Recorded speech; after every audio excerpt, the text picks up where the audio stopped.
ये माये, अगं कशाला इतकं त्रागा करतीये? काय झालंय नेमकं? अच्छा, म्हणजे खरं तर वयात आलेल्या मुलांना तू समजावण्याचा प्रयत्न करतीये, पण ते काही ऐकायला तयार नाहीये, हट्टीपणा करतात आहे.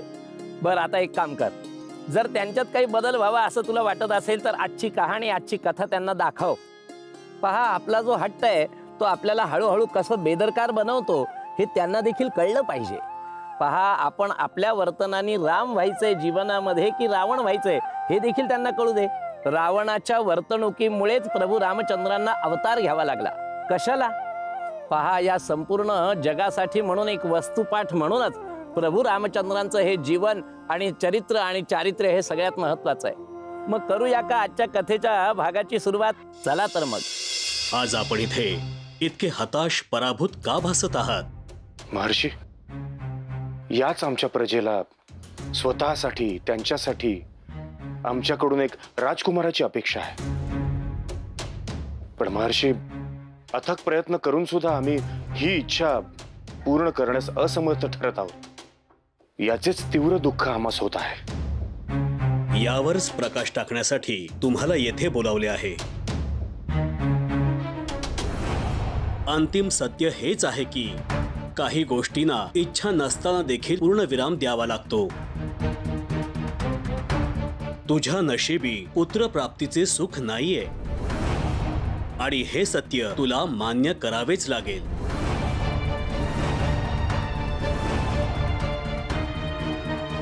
असं म्हणू नका मुनिवर. आमच्याकडून काही पातक झाले असेल तर आम्ही प्रायश्चित्त करायला तयार आहोत. पण रघुकुल वंशाला कुलदीपक द्या मुनिवर.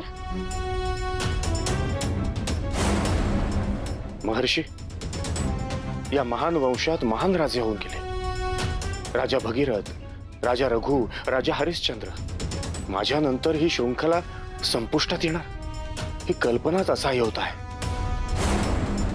माझ्या पश्चात मी स्वर्गलोकी गेल्यावर माझ्या पूर्वजांसमोर कसा उभा राहू?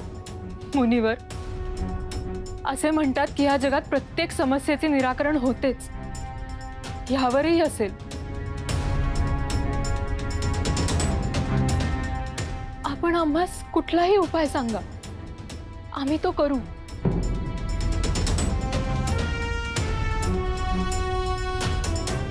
परंतु आमची साथ ऐकावी महर्षी. हो महर्षी. महर्षी, आम्ही तिघी कायम भगिनी म्हणून वागलो आहोत. आम्हा तिघींपैकी कुणाच्याही पोटी पुत्र प्राप्ती झाली तरी आम्ही समाधानी असू महर्षी. तुम्हा सर्वांची मानसिकता मी समजू शकतो, परंतु प्रत्येक काळ रात्रीनंतर पहाट ही येतेच.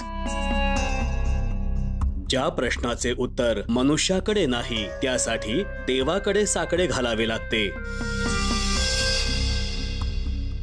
तसे करून बघावे राजन. ऋषी शृंग, अथर्व वेदाचे एकमेव गाढे अभ्यासक, आपल्या या समस्येवर तेच काहीतरी उपाय सांगू शकतात.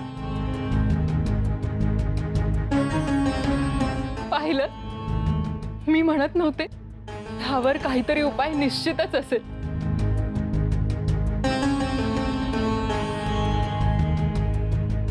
धन्यवाद महर्षी. आम्ही विनाविलंब शृंग ऋषींकडे जायची तयारी करतो. तेथे अतिजलद पोहोचण्यासाठी आर्य, सुमंत आणि सेनापतींना सांगतो. ते अगदी चोख तयारी करतील. रथ, घोडे, इतर सगळी वाहतूक, जेणेकरून महाराज तिकडे अगदी सत्वर पोहोचतील. महाराणी कैकेयी, आपले अधीरपण मी समजू शकतो, परंतु लक्षात असू द्या, नात्याने महाराज दशरथ ऋषी शृंग यांचे श्वशूर असले तरी आपण त्यांच्याकडे एक याचक म्हणून जायचे आहे. तिथे आपला राजेशाही डौल दिसता उपयोगी नाही. महर्षी, आपली सूचना ध्यानी आली आमच्या. आम्ही स्वतः मुनींकडे जाताना साधारण याचक म्हणूनच जाऊ. आम्हास किती सहन करावे लागले, कितीही सोसावे लागले तरी आम्ही सोसू, पण मुनींची भेट मात्र आम्ही नक्की घेऊ. महाराज, तुमच्या प्रत्येक प्रवासात मी तुमची साथ देईन. मी तुम्हाला एकटं सोडणार नाही असे वचन दिले आहे. मी तुमच्या समवेत येईन.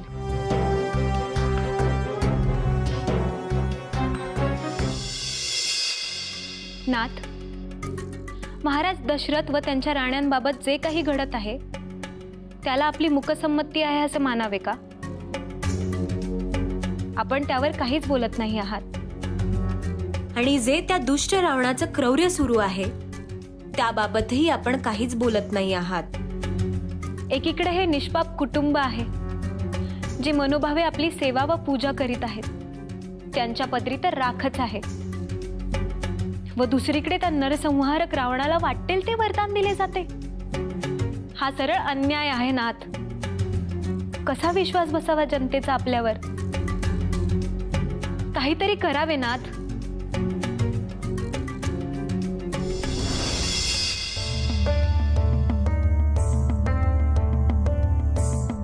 देवी लक्ष्मी, आपली उद्विग्नता अनाठायी नाही, परंतु आमची हतबलता आपण समजून घ्यावी. साक्षात सृष्टीचे जनक हतबल असतील तर सामान्य जनतेने काय करावे ब्रह्मदेव?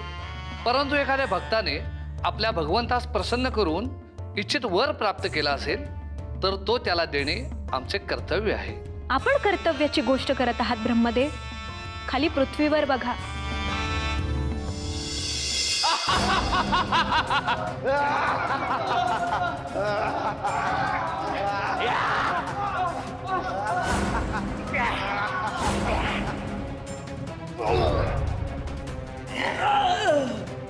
आपण ज्याला मृत्युंजय होण्या इतके श्रेष्ठ केले आहेत तो दुष्ट रावण किती नरसंहार करत आहे ते.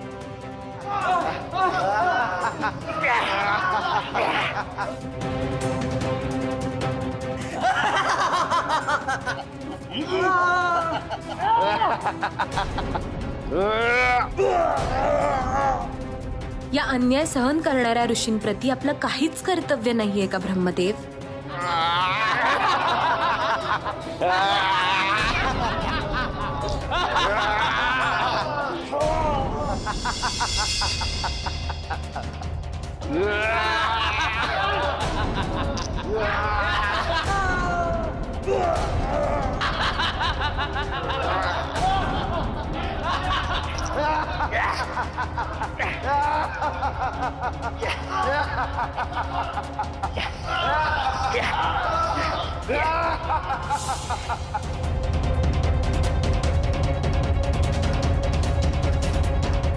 नाही विष्णू, कृपया आपण असे करू नका. रावणास कुठल्याही देवाकडून किंवा कोणत्याही शस्त्राद्वारे मृत्यू येऊ शकत नाही असे वरदान मी स्वतः दिले आहे. हे सुदर्शन चक्र त्यापुढे निष्प्रभ ठरणार आहे. परंतु याचाच अर्थ आपण काहीही न करता त्याच्या अत्याचाराचे साक्षीदार व्हायचे. यावर काहीतरी उपाय शोधावाच लागेल, अन्यथा रावण या सृष्टीचा चेहराच बदलून टाकेल. असे काय करता येईल ज्याने त्याचा अहंकार नष्ट होईल आणि खुद्द रावण देखील.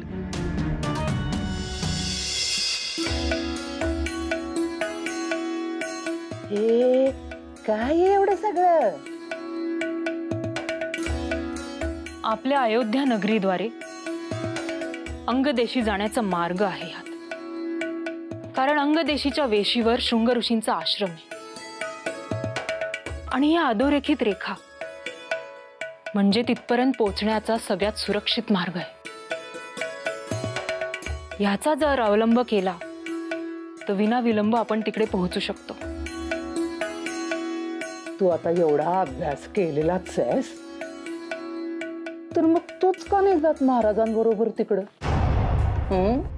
मी हो, आता एवढे कष्ट केलेत म्हणजे त्याचं फळ नको प्राप्त व्हायला? तू जर महाराजांबरोबर तिकडं गेलीस तर तुला पुत्र प्राप्ती होईल आणि मग राजमातेचा मान तुला मिळेल. मी तुला सांगते, ही संधी तू सोडू नकोस. सोडू नकोस. महाराणी कैकेयी, महाराज, महाराज हे बघा.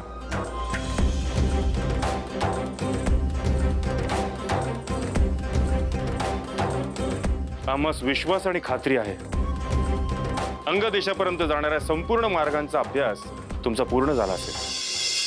होय महाराज, त्याची इत्थंभूत माहिती आम्ही आपणास देऊच. परंतु काय काय काही? परंतु मंथरेला आपल्याशी काहीतरी महत्वाचे गूज करायचे आहे. मंथरेचा सल्ला सुद्धा आमच्यासाठी महत्वपूर्ण आहे. नाही महाराज, म्हणजे माझ्या आपलं म्हातारीच्या मनात असं आलं की आपण जातच आहात अंगदेशापर्यंत तर पुत्री शांताची ही भेट झाली असती. खूप काळ लोटला. तिच्या आठवणीने जीव एवढा एवढा होतो माझा. खरंय, किती प्रेमाने सांभाळ केला होता आम्ही तिघींनी, पण ती आमच्यापासून लांब निघून गेली. जणू काही आमचं नातं संपुष्टातच आलं. किती विलोभनीय स्वप्न बघितली होती आम्ही तिघी भगिनी आमच्या बाळांबरोबर नंदनवन सजवतोय, आमच्या बाळांबरोबर खेळतोय. परंतु कौसल्याताई, व्यथित होऊ नका. श्री विष्णूंच्या मनात जे असेल तेच घडेल आणि ते निष्ठुर नक्कीच नाहीत. काही आम्हाला तातडीने असं अचानक राज्य सोडून जावं लागेल याची कल्पना नव्हती, पण आमचाही नाईलाज आहे. आम्ही गेल्यानंतर राज्याची धुरा मात्र तुमच्याकडे असणार आहे. बरं महाराज, आपण निश्चिंत मनाने जावे. अयोध्या नगरीचे कारभार जसे सुरळीत चालू आहेत ते आपल्या पश्चातही तसेच चालू राहतील आणि ह्याचे दायित्व आता आमचे आहे. कारण आम्ही केवळ आपल्याच नाही, संपूर्ण अयोध्या नगरीच्या देखील अर्धांगी आहोत. ओम यज्ञ देवाय नमः. ओम यज्ञ देवाय नमः. ओम यज्ञ देवाय नमः. ओम यज्ञ देवाय नमः. काय झालं मुनिवर? आपलं ध्यान कुठे आहे? क्षमा असावी मुनिवर, परंतु आम्हाला भय वाटत आहे. जेव्हापासून त्या रावणाला वर मिळाला आहे तेव्हापासून आपल्यासारख्या ऋषींना त्याने यज्ञ करण्यापासून अडवले आहे, बंदी बनवले आहे. त्याला त्याच्या कर्माची फळे ही भोगावी लागतीलच. या यज्ञाचे प्रयोजनही तेच आहे. श्री विष्णू यांच्यापर्यंत आपली ही प्रार्थना पोहोचावी, मग तेच त्याला दंड करतील.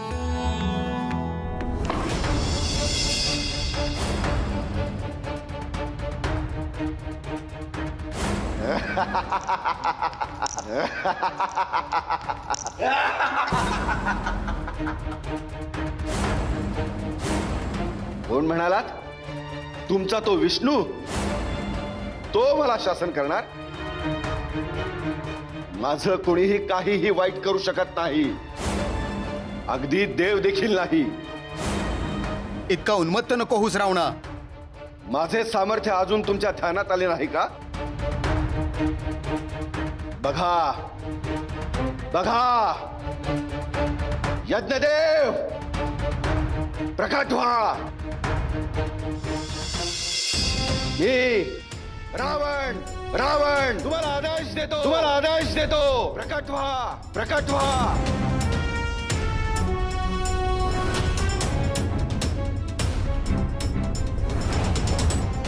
रावणा, देवांना ही अशी वागणूक तू कोणत्या अधिकाराने देत आहेस? या त्रैलोक्याचा स्वामी या नात्यानं या त्रैलोक्यावर माझे आधिपत्य आहे, अगदी तुमच्यावर देखील.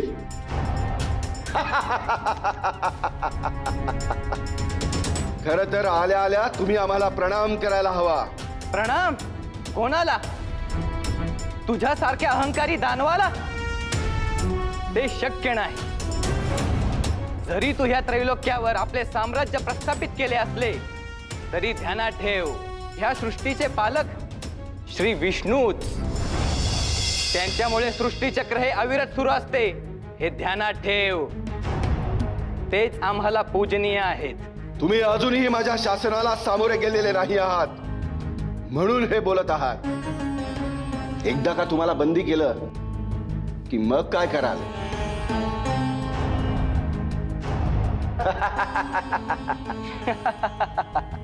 बंदी जेव्हा जेव्हा कुठेही यज्ञ संपन्न होईल तेव्हा तेव्हा मी प्रकट होईल.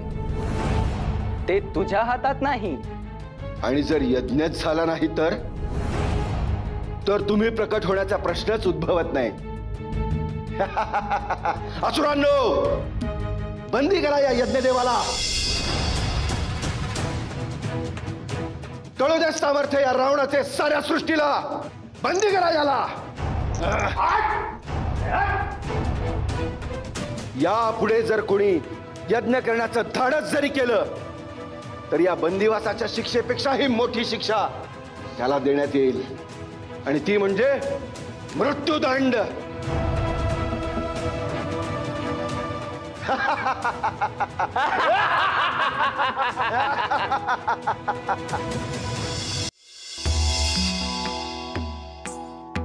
नाही लक्ष्मी देवी, सुदर्शन चक्र चालवून जी चूक मी करणार होतो ती चूक रावणाला शाप देताना तुम्ही करत आहात. नाथ, मी या दुष्ट रावणाला थांबवण्याकरिता शक्य ते सर्व प्रयत्न करून पाहणार आहे. परंतु ते सारे निरर्थक आहे. आपल्या कुठल्याही अस्त्राचा त्याच्या वरदानावर परिणाम होणार नाहीये. हे आपण बोलता आहात नाथ. आपण तर सृष्टीचे पालनहार आहात. आपलाच आधार नसेल या प्रजेला तर. चुकताय तुम्ही. आम्ही किंचित हतबल आहोत, परंतु निष्क्रिय नाही. प्रणाम प्रभू. प्रणाम प्रभू. सूर्यदेव, काय देव, आपण आणि इथे? तसेच विशेष कारण आहे पालनहार. त्याशिवाय आम्ही इथे असहाय्य होऊन आलोच नसतो. आपण एकमेव आमचे तारणहार आहात. त्या दुष्ट रावणाने पृथ्वीवर जो अपरिमित संहार सुरू केलेला आहे त्याला कसं थोपवावे हा आमच्या समोर गहन प्रश्न आहे. आपण म्हणता की त्या रावणास वरदान आहे. साक्षात आपले सुदर्शन चक्र त्याच्यासमोर निष्प्रभ ठरते, तरी आम्ही त्यास कसे सामोरे जावे? आम्ही कुणाकडे पाहून आधार घ्यावा? प्रभू, मनुष्य जेव्हा असहाय्य होतो तेव्हा भगवंत ही एकमेव आस असते त्याला. परंतु जर भगवंतच अस्त्र टाकून उभे राहिले तर त्याने काय करावे? आम्ही काय करावे? असे निरुत्तर राहून चालणार नाही स्वामी.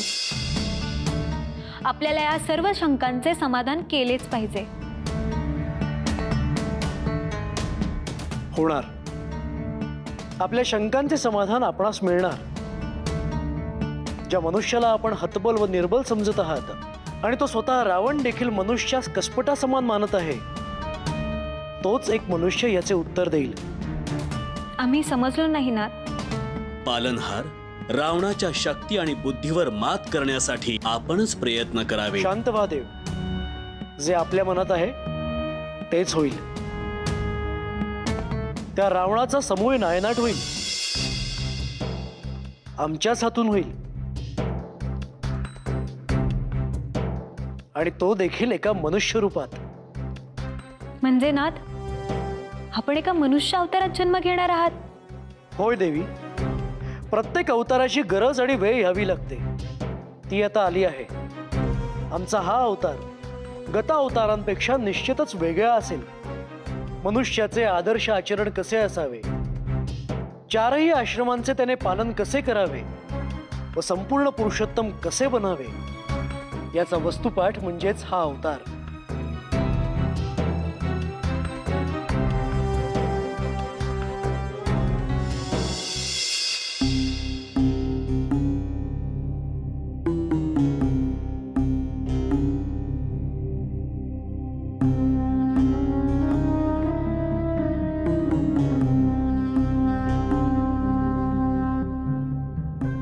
काय ग, थकल्यासारखं वाटतंय का? थोडीशी विश्रांती घ्यायची. नको महाराज, आता विश्रांती थेट ऋषींच्या आश्रमात. महाराज, आता नको विलंब करायला. ठीक आहे, जशी तुझी माझी.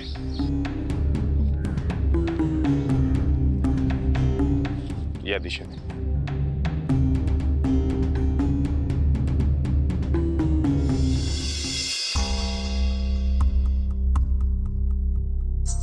साधारण जवळच असावी. प्रणाम. आम्ही अयोध्या नगरीहून आलो आहोत. आम्हाला शृंग ऋषींना भेटावयाचे आहे.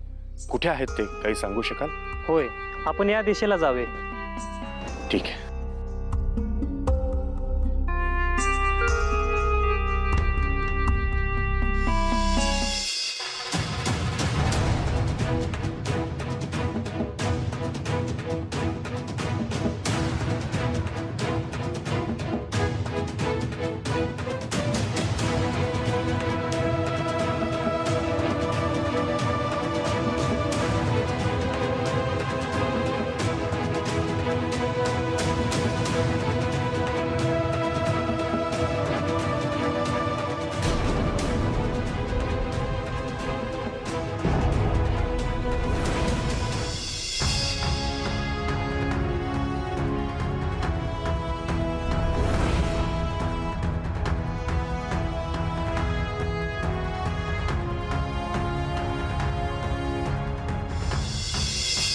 मंडळी, खऱ्या अर्थाने आज प्रत्येक व्यक्ती जे आहे ते आपल्या जीवनात सुख, शांती आणि मनशांती कशा पद्धतीने प्राप्त करून घेता येईल यासाठी झटतच असतात. पण गमतीचा भाग कसा आहे बघा, यातले अनेक लोक जे आहेत ते जीवनभर प्रयत्न करून देखील सुखी होऊ शकत नाही. आता त्यांना हे ठाऊकच नाहीये की नेमकं सुख आणि मनशांती ही कशाने प्राप्त होणार आहे. पहा, हे हवं ते हवं याच्यामध्ये व्यक्ती जो आहे तो सुखाचा शोध घेत बसतो आणि त्यामध्येच तो शेवटी गुरफटला जातो. माई, हे लक्षात येतंय ना तुझ्या? आणि म्हणून पहिल्यांदा आपल्याला या गोष्टीचा विचार करायला हवाय. नाहीतर काय होईल माई की सुखी माणसाच्या शोधामध्ये आपण आपलं सुख गमावून बसू, जसं रावणाचं झालंय की एवढी ऐहिक सुख किंवा भौतिक सुख आणि सत्ता याच्यानी तो बलशाली होईल आणि भरपूर सुख आणि समाधान त्याला प्राप्त होईल असं जे त्याला वाटत होतं ते मात्र कधीही त्याला मिळू शकलं नाही. त्यासाठी विवेकी विचार मात्र महत्वाचे, पण ते मात्र नेमके त्याच्यात नव्हते. काय होणार मग माई पुढे? आता तुम्हाला असणारी उत्सुकता अजून थोडी ताणतो. भेटूया पुढच्या भागामध्ये, पण तोपर्यंत उतू नको, मातू नको, घेतला वसा टाकू नको.